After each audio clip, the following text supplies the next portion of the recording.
Assalamualaikum warahmatullahi wabarakatuh. Halo Sobat Pejuang Pendidikan, siapapun dan dimanapun kalian berada. Pada video kali ini, kami dari kelompok 4 ingin memenuhi tugas mata kuliah kami, yaitu mata kuliah Strategi Pembelajaran, dengan dosen pengampu Bapak Ikhwan Firmansyah MPD.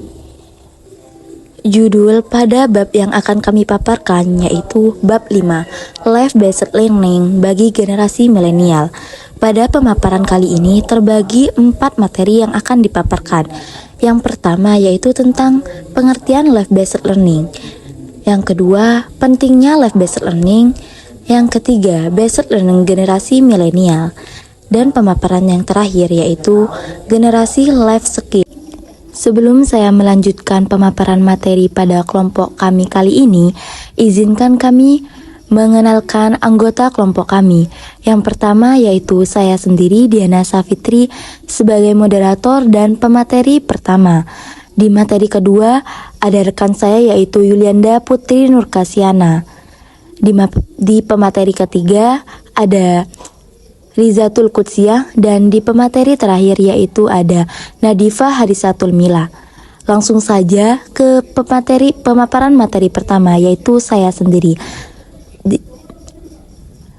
Di materi pertama di sini ada pengertian Life Based Learning, di mana dalam pengertian Life Based Learning di sini banyak teori-teori yang saya temukan. Salah satunya yaitu menurut Staron 2011.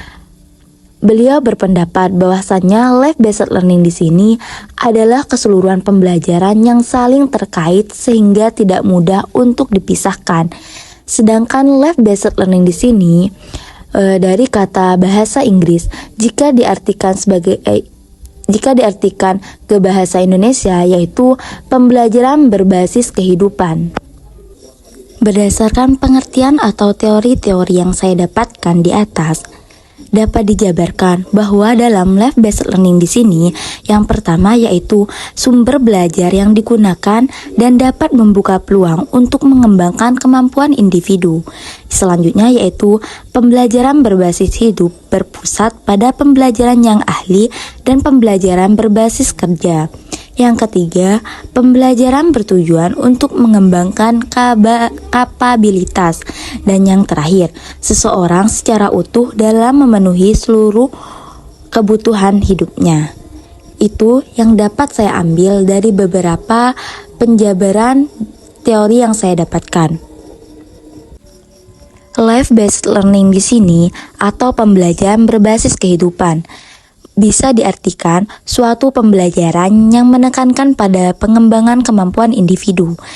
Pembelajaran di sini diterapkan dengan pembelajaran berbasis kerja dengan tujuan untuk memenuhi seluruh kebutuhan hidupnya. Miller 2008 menyebutkan beberapa kunci kompetensi Life Based Learning adalah sebagai berikut. Yang pertama yaitu mengenali berbagai sumber pembelajaran. Sumber pembelajaran di sini tidak harus dari buku atau LKS, namun juga bisa memanfaatkan lingkungan sekitar sebagai sumber pembelajaran. Beliau berpendapat bahwasannya pembelajaran yang berasal dari lingkungan atau pengalaman akan lebih bermakna dan sulit untuk dilupakan. Sedangkan yang kedua yaitu keseimbangan integritas dan utilitas. Yang ketiga, pergeseran tanggung jawab untuk belajar pada setiap individu. Yang keempat, kemungkinan pergeseran peran organisasi. Yang kelima, mengakui kekuatan adanya kontradiksi. Keenam, berorientasi dalam mengembangkan seluruh orang. Dan yang ketujuh yaitu mengakui watak manusia secara kritis. Mungkin sekian pengertian yang bisa saya paparkan tentang Life Based Learning di sini. Untuk pemaparan selanjutnya akan dilanjutkan oleh rekan saya yaitu Yulianda Putri. Dipersilahkan untuk memaparkan materinya. Baik, sebelum saya membaca materi saya akan memperkenalkan diri. Nama saya Yulianda Putri, saya pemateri 2. Memberikan bekal keterampilan hidup pada anak remaja merupakan investasi berharga untuk masa depan mereka. Keterampilan ini tidak hanya membantu mereka menjadi mandiri dan percaya diri, tetapi juga mampu menghadapi berbagai tantangan kehidupan dewasa dengan lebih baik. Tanpa adanya life skill yang memadai, banyak sekali remaja akan mengalami kesulitan mengatasi berbagai tantangan tanpa dukungan finansial, fisik, atau emosional dari orang tua mereka. Inilah mengapa mengajarkan beberapa life skill kepada mereka menjadi suatu keharusan. Saya akan menyebutkan beberapa life skill orang tua kepada anaknya. 1. Manajemen rumah tangga. Manajemen rumah tangga menjadi salah satu life skill yang sangat penting untuk diajarkan para remaja. Ini melibatkan kemampuan untuk merencanakan dan mengatur tugas-tugas sehari-hari, seperti membersihkan rumah, menyusun jadwal, dan mengelola waktu. Dengan menguasai manajemen rumah tangga, remaja akan lebih siap menghadapi tugas-tugas rumah tangga saat hidup mandiri nanti. Yang kedua, keterampilan mengelola uang.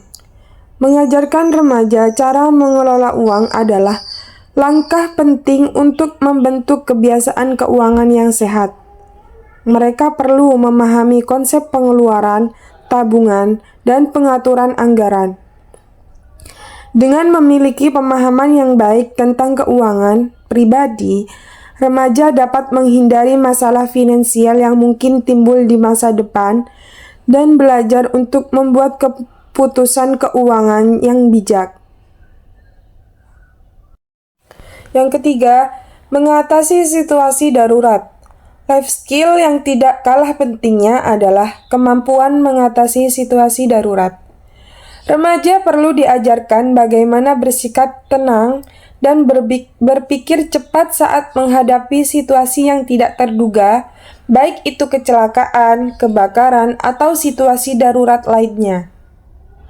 Pelatihan ini dapat memberikan mereka kepercayaan diri dan keterampilan praktis untuk bertindak dengan bijak dalam keadaan darurat. Dan yang terakhir, keterampilan kerja. Memahami dunia kerja dan memiliki keterampilan yang relevan adalah modal penting untuk kesuksesan di masa depan. Ajarkan remaja tentang cara mencari pekerjaan, membuat resume, dan berkomunikasi dengan rekan kerja. Keterampilan interpersonal dan soft skill juga perlu ditanamkan karena ini akan membantu mereka berhasil dalam berbagai lingkungan kerja. Life-based learning generasi milenial adalah problem hidup akan selalu dihadapi setiap manusia yang hidup.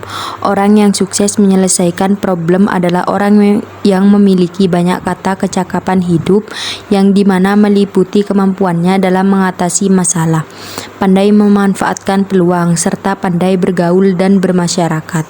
Jenis-jenis. 1. Kecakapan personal. Kecakapan personal adalah kemampuan seseorang untuk menolong dirinya dalam menuntaskan tugas yang dihadapi, antara lain kesadaran diri, inisiatif, dan kemandirian. 2. Kecakapan sosial. Kecakapan sosial adalah kemampuan individu untuk berkomunikasi efektif dengan orang lain baik secara verbal maupun nonverbal, sesuai dengan situasi dan kondisi yang ada pada saat itu. 3. Kecakapan akademik. Kecakapan akademik adalah kemampuan berpikir ilmiah yang meliputi kecakapan mengidentifikasi variabel, merumuskan masalah, membuat hipotesis, membuat definisi operasional variabel. 4. Kecakapan mengenal diri. Kecakapan mengenal diri adalah penghayatan diri sebagai makhluk Tuhan, makhluk sosial, bagian dari lingkungan, serta menyadari dan mensyukuri kelebihan dan kekurangan yang dimiliki. Baik, sebelumnya izinkan saya memperkenalkan diri saya. Perkenalkan, nama saya Nadifah Hadisatul Milah. Saya pemateri keempat yang akan membahas tentang general life skill. Pengertiannya adalah kecakapan hidup general life skill merupakan kecakapan yang diperlukan semua orang, baik mereka bekerja, belum bekerja, tidak bekerja, maupun mereka yang masih menempuh pendidikan.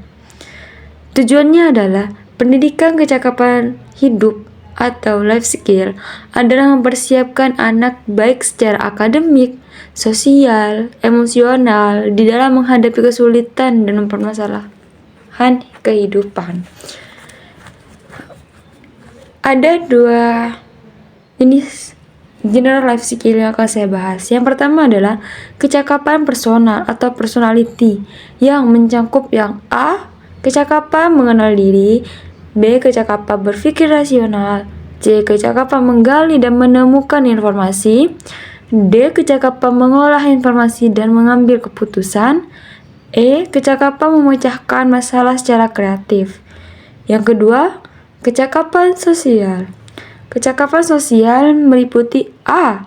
Kecakapan komunikasi dengan empati, B. Kecakapan bekerja sama.